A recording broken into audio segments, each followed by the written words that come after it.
You think loyalty protects you? It doesn't. It exposes you. Loyalty is the soft illusion that blinds strong minds and cripples strategic ones. It feels noble. It sounds honorable. But in the hands of those who understand power, it's a tool, a leash, a silent contract with an invisible expiration date. And the moment you trust it blindly, you've already given away control. Niccolo Machiavelli, the cold realist of power, didn't just question loyalty, he dismantled it. He saw it not as a virtue, but a transaction. Not a sign of strength, but of dangerous dependence. He warned rulers never to trust devotion, only interest, only leverage. Because loyalty is fluid, it changes with incentives, it evaporates under pressure, and it turns to betrayal when the math shifts. In this video, I'll show you why the most intelligent leaders never put their fate in the hands of permanent allies, why trust is a weakness, and how real power comes from being irreplaceable to others, but never dependent on anyone. Let's begin. The myth of loyalty. We're raised on fairy tales of loyalty. From childhood, it's hardwired into us. Be loyal to your family. Be loyal to your friends. Be loyal to your boss, your flag, your tribe. And when you break that loyalty, you're the villain. But here's the truth. That script was never written to empower you. It was written to control you. Loyalty is a narrative the powerful sell to those beneath them. Because when you act from loyalty, you're not thinking. You're not calculating. You're not asking, what's in this for me? You're obeying. And that obedience, when rooted in emotion, is fragile. It's blind. It makes you predictable. And nothing kills power faster than predictability. Loyalty is not a bond. It's a bargain. People are not loyal to you. They're loyal to the benefit they receive by being near you. It's not about love. It's about value, access, protection, opportunity. Strip those away and watch what's left. It won't be loyalty. It'll be silence, distance, or worse, betrayal. History is littered with corpses of the powerful who misunderstood this. Caesar called Brutus his son. Brutus called him a tyrant, right before stabbing him. The betrayal didn't come from enemies. It came from someone he trusted completely. Why? Because Brutus's calculation changed. The cost of staying loyal became higher than the reward. That's all it takes. One shift in incentive, and the bond snaps. Emotional loyalty is a liability. The more emotionally loyal someone is to you, the more dangerous they become. Why? Because you stop watching them. You stop testing them. You believe they're different. Above betrayal, that belief makes you weak. It makes you blind. Loyalty creates complacency. You assume someone will stand by you no matter what. And so you stop being ruthless. You get comfortable. And comfort in power is the first stage of collapse. Leverage over loyalty. Machiavelli didn't believe in permanent allies. He believed in conditional alliances. Relationships built on self-interest, not sentiment. That's how you build control, not by being loved, not by inspiring devotion, but by creating mutual dependence. Here's the formula. Make yourself essential. Ensure their survival, their wealth, their status depends on your continued existence. That way, even if they hate you, they won't touch you. Not because they care, but because harming you harms them. That's not love. That's design. That's not trust. That's structure. And structure is what power is built on. The illusion of permanent allies. The most dangerous lie in any power dynamic is this: they'll never betray me. That sentence alone should terrify you, because the people closest to you, they know your weaknesses. They've seen behind the curtain. And if their ambition grows faster than your control over them, they will act. It might not be immediate, it might not be loud, but it will be strategic, and it will be personal. Power isn't lost through enemy attacks. It's lost through silent cracks in your inner circle. Cracks created by your blind faith in permanence. How to think like a ruler.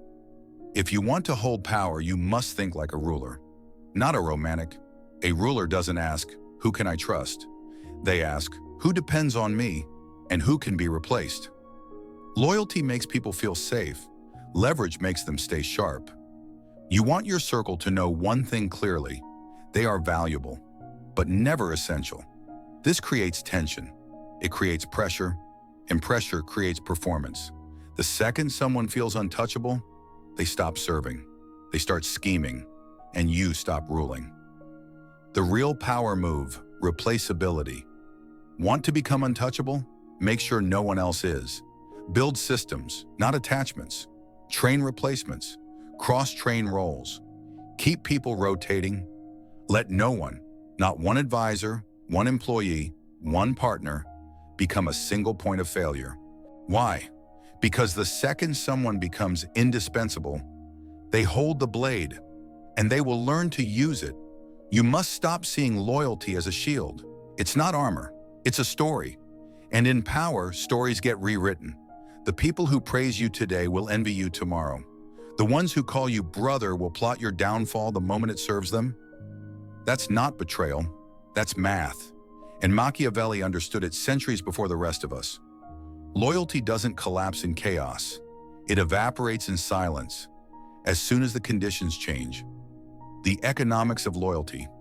You have to start thinking of loyalty like currency. It's traded, it's spent, it's invested when it serves, and withdrawn when it doesn't. People will stay with you as long as the return justifies the cost. But when someone else offers more influence, more money, more recognition, they'll switch sides without blinking. That's not because they're evil, it's because they're rational. And if you don't factor that into your system, you've already set yourself up to fall. Real power doesn't expect people to stay. It prepares for when they leave and ensures their exit doesn't hurt you. Control through contingency. Think of the smartest war generals, CEOs, and political tacticians. They don't build on loyalty, they build on redundancy. Every person in their network has a counterpart. No role is held too long. No one becomes irreplaceable. Why? Because when someone believes they can't be replaced, they start behaving like they own the throne. That's when betrayal is born, in the silent entitlement of those you've made too comfortable. Detach to dominate. Control requires emotional distance. You cannot lead what you're too attached to. If you need someone too much, if your structure depends on their presence, they own a piece of your power, and that's a piece they can manipulate, threaten, or destroy. So ask yourself, if this person left tomorrow, how much would collapse with them? If the answer is too much, you've already lost leverage. Machiavellian minds never build castles on sand. They build fortresses with exits, traps, and fallback positions. Loyalty is weaponized against you. Let's flip the lens. Have you ever had someone use your own loyalty as a weapon? Guilt tripped you for being ungrateful? Reminded you how much they've done for you? Subtly made you feel like betraying them would make you the villain? That's how manipulators trap the loyal. They don't need to use threats. They use shame, nostalgia, emotional debt. And if you're still clinging to the fantasy of loyalty, you'll fall right into it. You'll stay longer than you should. You'll give more than is smart. And eventually, you'll be broken by someone you thought would never hurt you. Fear lasts, love fades. Machiavelli said it best. It is safer to be feared than loved if you cannot be both. Love is beautiful, but unstable. It shifts, it cools, it fades under stress. Fear remains. Fear makes people hesitate. It makes them calculate. And most importantly, it makes them behave. You don't need to be cruel to inspire fear. You need to be precise, strategic, willing to cut ties instantly, quietly without regret. That's the kind of clarity that makes people think twice before crossing you. Testing for true intentions. If you want to know who's loyal, test them. Say no. Delay a reward. Withhold validation. Watch what happens. True loyalty, if it exists at all, endures discomfort. But most loyalty vanishes the moment it's no longer convenient. That's your signal. The most dangerous trait in leadership is assuming someone will stay just because they always have. Test before you trust. Stress the bond before you bet your future on it. Reward output, not devotion. Never reward someone just because they've been loyal. That breeds entitlement. It teaches your circle that proximity matters more than performance. Instead, reward sharpness, strategy, execution. When people know you value results over feelings, two things happen. 1. Weak players fall away. 2. Strong ones step up, because power systems must stay lean, focused, calculated. Anything built on emotional favoritism will rot from the inside. Public praise, private detachment. Machiavellian minds manage appearances.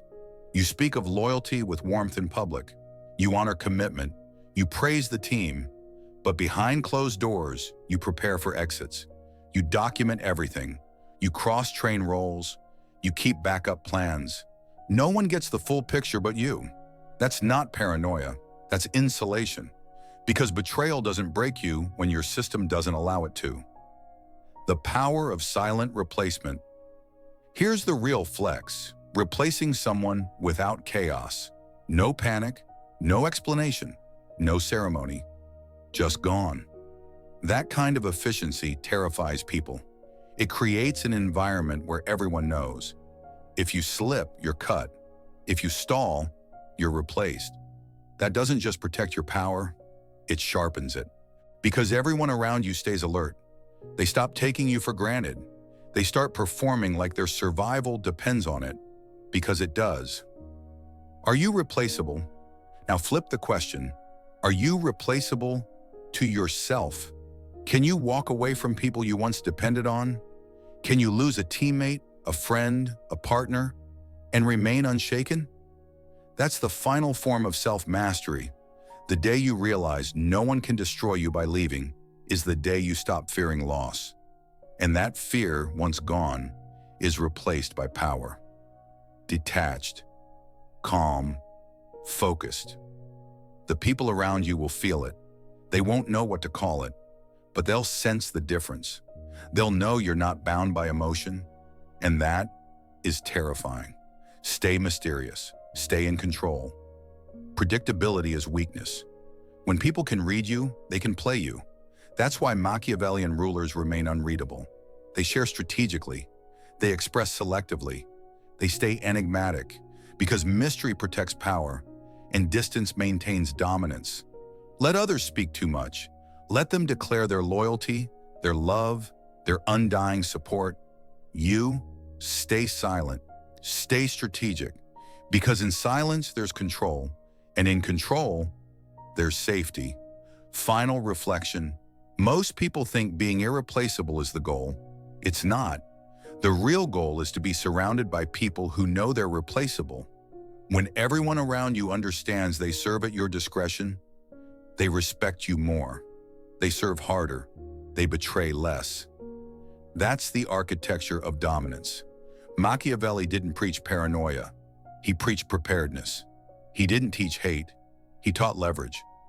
Power isn't about being feared for no reason. It's about creating systems where betrayal isn't a risk. It's a calculated impossibility, because no one dares to turn on the ruler who controls their fate. So stop chasing emotional loyalty. Stop expecting devotion to protect you, and start building a life, a system, a strategy where people stay not because they love you, but because leaving would cost them more than staying. That's control. That's power. That's the Machiavellian way. If you've made it this far, you're not just scrolling, you're searching for something deeper. Thanks for trusting me with your mind. If this spoke to you, like the video, hit subscribe, and share it with someone who needs to reclaim their power. Until next time, stay sharp and think deeper.